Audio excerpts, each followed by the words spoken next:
Ce que moi je vais essayer de vous expliquer aujourd'hui de manière assez ludique, c'est simplement ce que nous faisons en 2-3 mots, c'est de l'extrême complexité, de l'extrême précision sur des très grandes surfaces. J'ai commencé ce projet avec mon partenaire Éric Marguet, qui va sûrement se joindre à nous tantôt, suite à des projets dans le dentaire, où j'ai découvert les compétences d'une HE Saint-Imier, où il formait tous les étudiants en micromécanique. Et en me montrant des petits objets d'une infime précision, j'ai regardé Eric qui vient d'arriver et je lui ai dit: Eric, c'est super ton truc, mais en fait on voit rien. Est-ce qu'on pourrait pas faire la même chose sur une plus grande échelle, à échelle humaine, où on commence à visualiser ce grand détail sur lequel se battent tous les horlogers. Et force est de constater, après 3 ans de dur labeur, nous l'avons fait. Ce qu'on présente dans la première slide, c'est simplement un produit Terra Helvetia. C'est une carte sur bois, format 800-600, qui contient 375 millions de points usinés, où la limite aujourd'hui s'arrête plus entre 2 et 5. Et le résultat sur bois est simplement stupéfiant. C'est la carte la plus précise au monde de la Suisse, usinée d'un bloc de bois. Et beaucoup de gens nous posent toujours la question: comment avez-vous fait ça? Et c'est un peu pour ça qu'on est là aujourd'hui à ce salon. C'est pour présenter, en fait, non pas l'œuvre finale qui est plus un exemple de ce qu'on est capable de faire avec notre technologie, mais plutôt de vous montrer comment on a fait ça. On commence peut-être par le début. On aimerait ajouter, en fait, dans le monde de l'horlogerie, ces infimes détails qui font de la nature qu'elle est aussi belle et aussi précise. Aujourd'hui, vous êtes limité à usiner ce que l'homme est capable, en fait, de voir et de percevoir, mais on n'a jamais vraiment été capable de répliquer la nature. Quand on commence à entrer dans ce genre de détails, on imagine par exemple une feuille. À échelle one-to-one, c'est déjà très compliqué.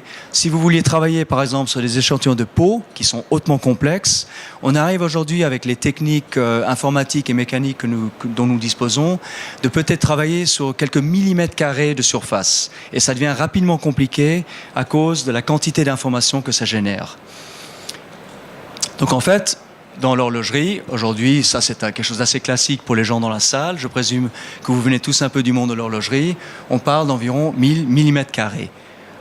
À ce genre de dimension-là, de surface-là, vous êtes limité grosso modo à 1 million de points usinables. Et ce que nous avons constaté quelque part, c'est que pour vous pouvoir faire des choses en usinage à grande vitesse, sur un cadran de cette dimension, nécessiterait quelque chose 1000 fois supérieur aux limites CFAO actuelles. Donc ça, c'est un exemple justement de cette fameuse petite plaquette qu'Eric m'a montrée lors d'une réunion que nous avons eue il y a quelques années. C'est une très belle carte de la Suisse, je l'ai dans la poche, je vous la montre volontiers tout à l'heure. C'est très impressionnant, mais c'est dommage qu'il ait besoin de s'équiper pour la voir, parce que le détail y est, mais on ne voit rien. Alors, où sommes-nous aujourd'hui ? Alors aujourd'hui, quelque part, dans les limites, dans les détails, ça c'est ce qui se passe. C'est de cette manière un peu que tout est conçu de nos jours. On a les CFAO avec nos modèles digitaux. On fait des assemblages de NURBS, donc ces fameuses approximations polynomiales qui sont calculées. Ça c'est quelque chose qui date déjà des années 60, les courbes de Bézier. Et on arrive avec des surfaces SIC utilisables en usinage. Par contre, avec la limite dont je vous ai décrit tout à l'heure. Ça, c'est un exemple de la région entre Montreux-Rolle, donc c'est un peu sur l'arc lémanique, un peu les coteaux du Lavaux avec les coteaux de la côte. Et en fait, nous, ce qu'on fait aujourd'hui, c'est qu'on est capable de traiter, grâce à notre technologie, justement, l'entier du nuage de points mis à disposition. Donc, on est en train de parler de milliards de points usinables que nous traitons et qui nous permettent en fait d'avoir ce genre de rendu avec nos outillages, dont nous avons d'ailleurs des exemples sur notre stand Gravity Suisse à L107 dans le quartier des startups. Donc c'est vrai que c'est très difficile de s'imaginer ce que ça représente, mais peut-être pour faire simple, aujourd'hui, les limites actuelles en CFAO se situent dans le petit carré rouge. Est-ce que nous sommes capables de faire, si on s'imaginait par exemple scanner à 1 micron 1000 mm², ça c'est ce que nous sommes capables en fait de produire dans le détail. Ça, ce sont des exemples de ce qui se fait aujourd'hui dans l'horlogerie. C'est très joli, c'est pas très détaillé.